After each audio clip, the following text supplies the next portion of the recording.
Hi, welcome to Chandy போட்டிக். இன்னைக்கு நம்மளோட page பாத்தீங்கன்னா 1000 ஃபாலோவர்ஸ் ரீச் பண்ணியாச்சு. சோ இது வந்து ஸ்பெஷல் ஆஃபர் வீடியோ தான் பார்க்க போறீங்க.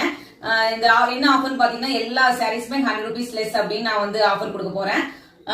ஏன் எகைன் இதே ஆஃபர் கொடுக்குறீங்க அப்படின்னு நீங்க நினைப்பீங்க. லாஸ்ட் டைம் எந்த சாரீஸ் சூஸ் பண்ணா 100 லெஸ் அப்படின்னு சொல்லி கொடுத்திருந்தேன். அது பாத்தீங்கன்னா most of the saris sold out ஆயிடுச்சு. எகைன் வந்து கேட்டவங்களுக்கு இல்லன்னு சொல்லி ரொம்ப கஷ்டமாயிடுச்சு. அதனால வந்து மறுபடியும் அந்த 100 லெஸ் அந்த ஆஃபருக்கு சூப்பரான ரெஸ்பான்ஸ் கிடைச்சதுனால திருப்பி நான் அதே ஆஃபர் நான் உங்க எல்லாத்துக்கும் கொடுக்குறேன். இங்க இருக்க சாரீஸ்ல நீங்க எந்த சாரீஸ் சூஸ் பண்ணாலும் 100 rupees லெஸ். இந்த ஆஃபர் வந்து யாரும் மிஸ் பண்ணிடாதீங்க. லாஸ்ட் டைம் நிறைய பேர் மிஸ் பண்ணிட்டீங்க. இந்த சாரீ பாத்தீங்கன்னா 680 கொடுத்துட்டு இருந்தா இப்போ வந்து 580. இதுல பாத்தீங்கன்னா கலர்ஸ் இருக்கு, நம்ம வீடியோ செக் பண்ணிக்கோங்க. இந்த சாரீ பாத்தீங்கன்னா 399 நம்ம கொடுத்துட்டு இருந்தோம். இப்போ ஆஃபர் பிரைஸ்ல பாத்தீங்கன்னா 299 தான். இந்த சாரீ பிடிச்சிருந்தா சீக்கிரமா ஒரு ஸ்கிரீன்ஷாட் எடுத்து டக்குனு ஆர்டர் பிளேஸ் பண்ணிக்கோங்க. இதுல மல்டிபிள் கலர்ஸ் அவைலபிளா இருக்கு. நெக்ஸ்ட் பாத்தீங்கன்னா இப்ப புதுசா நம்ம லான்ச் பண்ணியிருந்த வார்ம் சில்க் சாரீ